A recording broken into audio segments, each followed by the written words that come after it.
Hello everyone, সবাইকে happy new year in advance. আশা করি সকলে ভীষণ ভালো আছো। কথা বলছি আমি তোমাদের astro tarot friend Hridas Gangopadhyay. আজ আলোচনা করব মেষ রাশির 2025 কেমন যাবে সেই বিষয়ে। তো চলো ট্যারো কার্ডের মাধ্যমে দেখে নেওয়া যাক যে তোমাদের 2025-এ যারা মেষ রাশির জাতক জাতিকা আছো তাদের সারাটি বছর কেমন যেতে চলেছে। চলো দেখে নেব।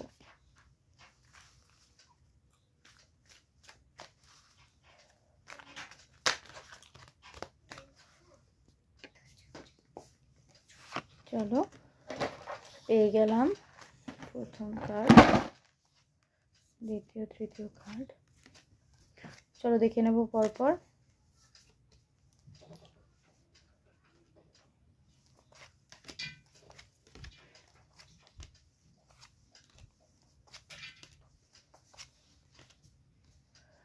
ওকে, চলো আমরা পেয়ে গেছি মেষ রাশির পুরো টোটাল ওভারঅল ইয়ারটা কেমন যেতে পারে। তো প্রথমেই বলবো যে জানুয়ারি মাসটা থেকে তোমাদের যে নতুন বছর শুরু হচ্ছে, হিউজ একটা চেঞ্জ লাইফে কিন্তু তোমাদের আসতে চলেছে।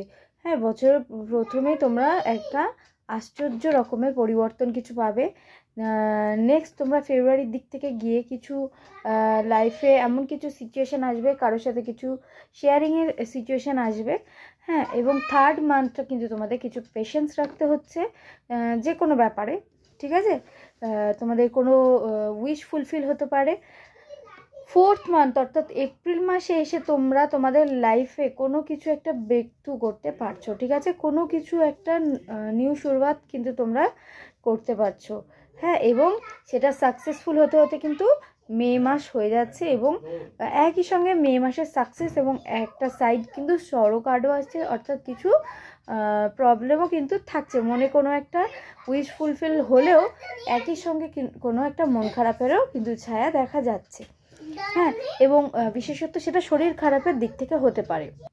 একইভাবে জুন মাসের দিকেও বলবো নাথিংনেস কার্ড আসছে। তো মে মাসের শরীর খারাপের কিছুটা রেশ কিন্তু তোমাদের পরবর্তী মাসটায় থাকছে। সেখান থেকে তোমাদের কিন্তু জুনের পর থেকে কিছু সময় পরিবর্তনের, সিচুয়েশন পরিবর্তনের বা জায়গা পরিবর্তনের কথা বলা হচ্ছে। এবং সেই জায়গা পরিবর্তন বা ঘোরা পরিবর্তন যে আবহাওয়াটা যদি করো, তাহলে তার থেকে তোমরা কিন্তু পরবর্তীটায় একটা মনে প্রশান্তি পাচ্ছ, ঠিক আছে। এবং সেখান থেকে কাজেও নতুনভাবে মনোযোগ এবং শারীরিক সুস্থতার দিকেও আসছো।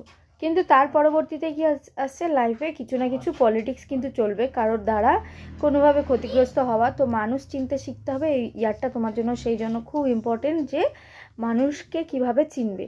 এবং ওভারঅল এই বিষয়গুলোর পরে গিয়ে একটা এন্ড অফ দ্য ইয়ারের দিকে আসবে, একটা ইনোসেন্স কাজ করবে, এবং ওভারঅল ইয়ারটা কমপ্লিট হচ্ছে।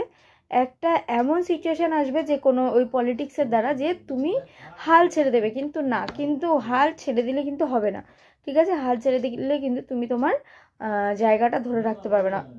উপরন্তু তুমি যদি সেই জিনিসটাকে ওভারকাম করতে পারো, তাহলে কিন্তু লাইফে কমপ্লিটেশন আসছে এবং একটা মেমোরেবল ইয়ার হতে চলেছে তোমার 2025টা।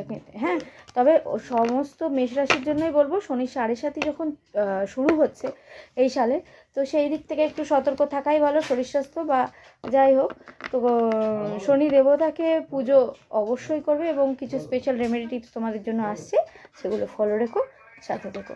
চ্যানেলটা সাবস্ক্রাইব করে দিও, যারা পেজ থেকে দেখছো পেজটা ফলো করে দিও। Thank you so much.